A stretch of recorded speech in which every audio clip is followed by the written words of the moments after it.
In Anime Dimensions, there have been way too many raids added, like, why?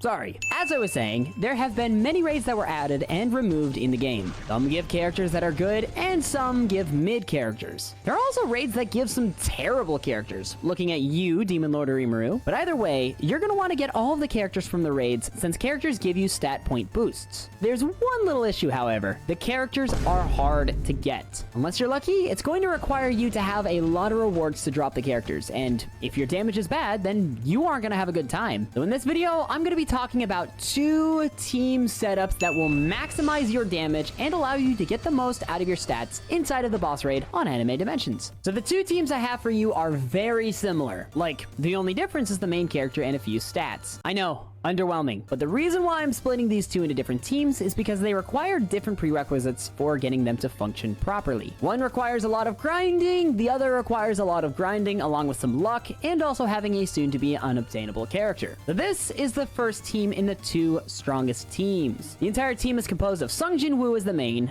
Awakened Kirito as Assist 1, and Awakened Saber as Assist 2. Both of the assist characters have the partner trait on them, with Sungjin Woo having the celestial trait. With these characters, you should be rocking 3 maxed out mythical cards, 4 plus high sub mythics are ideal, with a minimum of a 2 sub Kurumi and a mythical boss damage accessory. Again, the more good sub stats, the better. As to be expected, Sungjin Woo had to be in one of these groups since he's just overpowered. Even after his nerf, he is still one of the best characters for raids, and he only gets better if you're rocking a critical damage stat in the 120s range. If you're going to be using this team, then you're going to be able to help out with killing bosses, depending on how good your cards are, of course. So this is my version of the setup. I'm not super sweaty, but the setup does get me some good damage. So far, I am in some desperate need, and I am in a desperate need to get a better boss killing accessory, but you get the point. I'm gonna call this setup the end game setup, since you're probably not gonna be able to get everything until more towards the end of the game. Now, don't drool too hard over the setup, since you can get it yourself if you put in at least 13 weeks of grinding, all while saving every single speed raid token until you can get Sungjin Woo. Sounds simple and overpowered, right? Well, it is. But there is one setup that is better than this team. And here is the absolute strongest team in the game when it comes to boss raids. I'm gonna call this setup the Endgame Plus team, since newer players won't be able to experience it. If you're newer to the game, you might be thinking, hey Salty, what's the difference between the 2 teams? Well, Jacob, the only major differences between the Endgame and the Endgame Plus setups is your cooldown reduction, your critical damage, your attack, your critical chance stats, and your main character. Okay, and your assists, depending on which raid you're doing. That main character that you're going to be replacing Sungjin Woo for is the new 2022 Christmas events character, Christmas Saber. I've made a video going in depth on Christmas Saber's ability kit, so if you want to check it out, it'll be linked later. But let's talk about why Christmas Saber is better for boss raids than Sungjin Woo.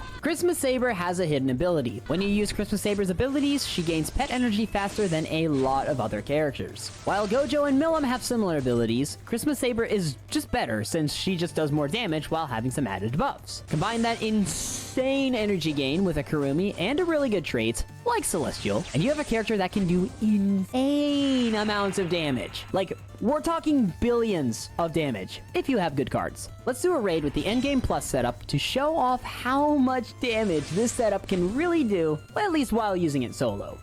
Aha, you know it is. Your boy sitting out here with the Kana skin, only because short costumes are, for some reason, an actual advantage. Thanks, Cool Bowls. This is what we consider balancing. Anyways, we're gonna go ahead and do the Rengoku raid right now since, you know, hey, that's kind of the funny moments. You're at that moment in the morning where you just grab a cup of coffee and you're like, oh, that's some good crap. Okay, anyways, enough susness.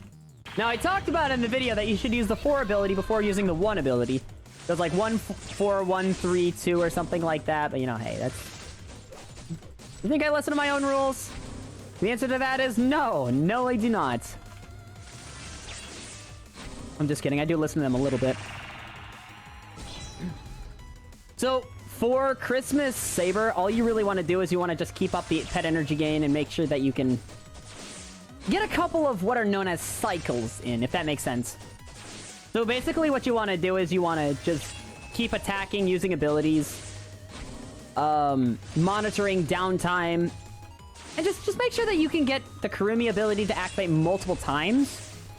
In fact, if you look at the pet energy bar, you can see that I'm kind of keeping it up, like, really good here. And that's kind of the point. And sadly, assists will not regen your pen energy at all, so make sure to keep that in mind. Yeah, you can thank the Aaron glitch for that little beautiful little change. My boy still nerfed him. He still took my boy Aaron's power away. SMH, hashtag justice for Aaron.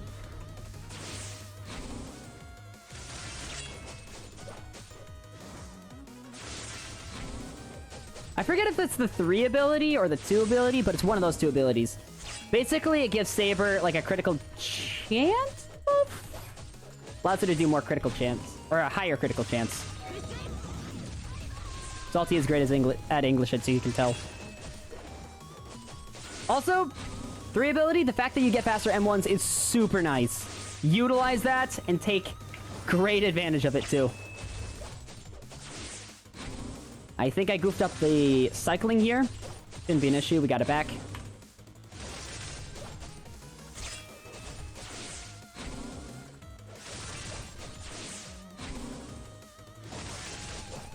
There we go. Ah! Lost sight of funny donut man. 1.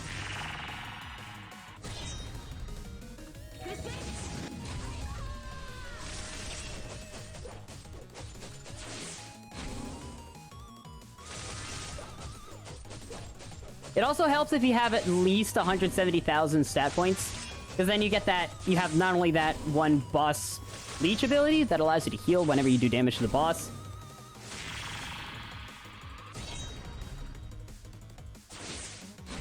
Super nice. Super nice. Woo!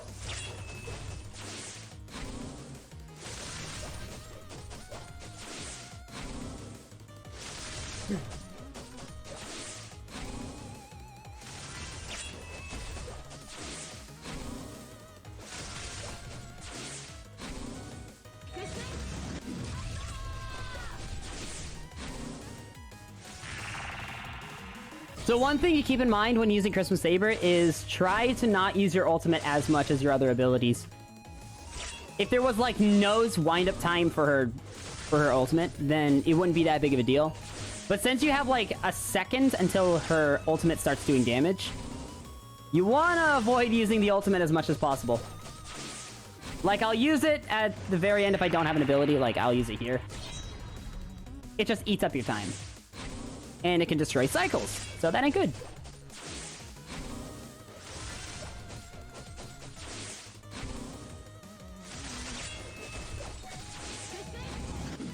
I activated Saber in the air. I don't think she cares.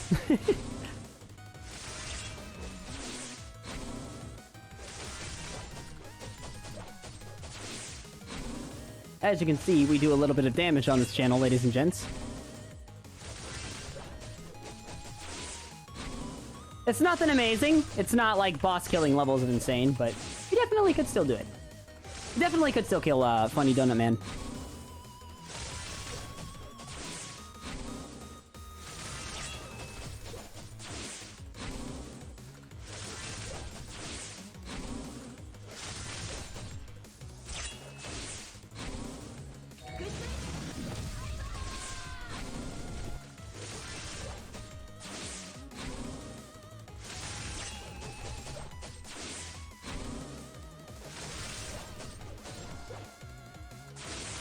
It's nice that she has a dash as well, because it allows you to catch up to Rengoku if, you know, he gets away. Like he just did.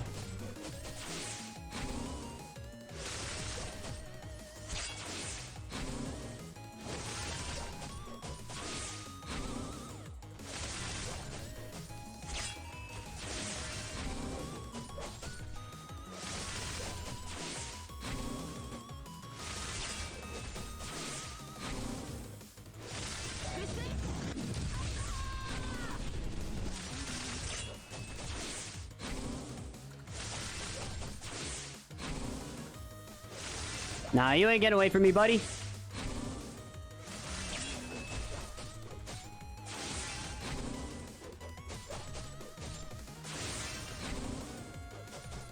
I think I goofed up a cycle.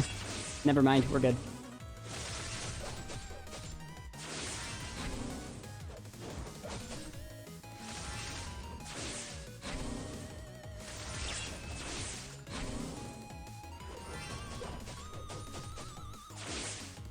2, 1.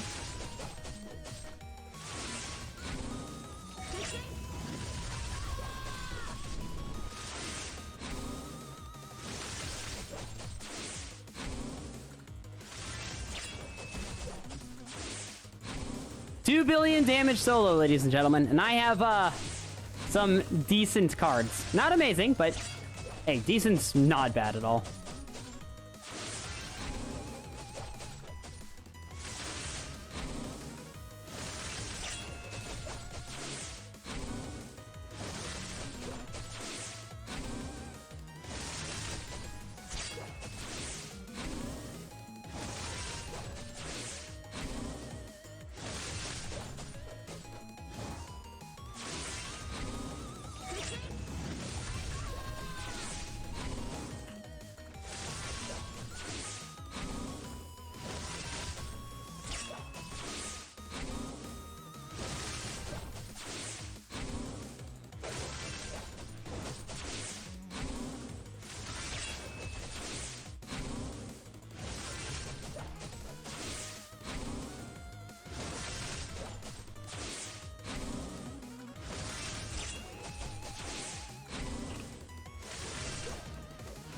I'm hoping for at least 2.5 billion. That'd be amazing.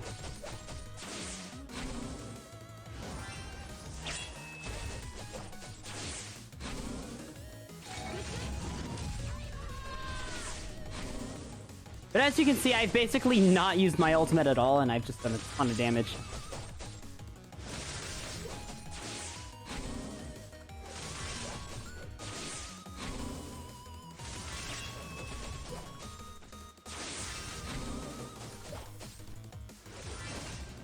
Yep, there we go. 2.5 billion damage. Holy crap. Oh, legendary.